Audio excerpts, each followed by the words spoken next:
My dad and my mom, back in the 1970s, decided to write his autobiography covering his life in Hungary.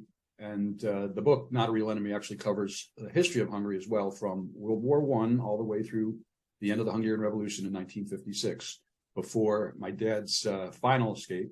So he ended up writing an autobiography. They went from paper and pencil to a typewriter to a computer to a disc. They wrote the stories as though they'd happened the previous day. They wrote them, they remembered everybody's name, they remembered how the table was set, they remembered what the guards in the forced labor camp looked like. We fast forward to 1997, my dad passes away. We fast forward to 2016, my mom passes away. In 2016, after my mom passed, the disc was handed to me by a friend of ours, Kim Parr, and she's a historian, and she said, "You ought to read this." It became a labor of love, and I stuck with it and turned my dad's autobiography to a biography. Then I handed it to a few people, some beta readers and various authors, and see what their opinions were. And I fell upon an author from Rhode Island, Lisa Tenner, and she gave me great advice, but she also hooked me up with my co-author, Janice Harper. She turned it into a real solid novel, a real biography. She included letters from home, letters to home, conversational pieces, parallel stories, diverging, converging stories, ultimately into a very solid piece of work. My dad was practicing OBGYN in Budapest. My mom was in medical school, and then the Hungarian Revolution broke out in 1956. And suddenly my dad's not just an OBGYN, but also he becomes a trauma surgeon. 3,000 people died in that war, and countless other people injured and refugees, just sort of like Ukraine war, although of course the Ukraine war is way beyond that now.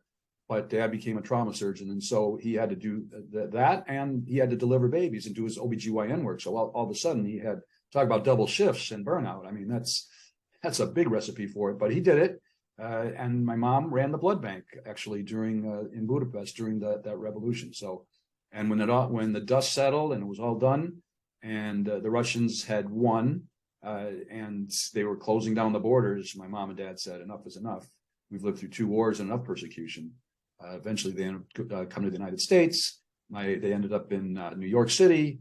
Then my mom reunited with her father in Providence, Rhode Island, and that was a little tense because it was about an 18-year separation, and because of a divorce. And that divorce was for the family's survival, and ended up in Boston, where my dad redid his OBGYN residency at the very prestigious Beth Israel Hospital. And my mom did research there. Unfortunately, my mom was 13 months away from graduating medical school when they decided to leave, and she never got a chance to go back because she was doing research while my dad did his residency.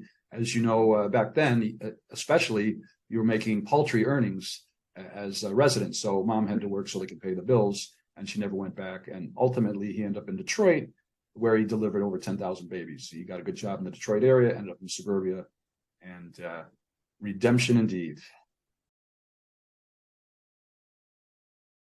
If you knew my dad, if you knew how jolly, how jovial was, how he loved his practice, how he would have practiced till the day he died. He loved delivering babies, no sign of PTSD, and neither did my mom. They were Holocaust educators.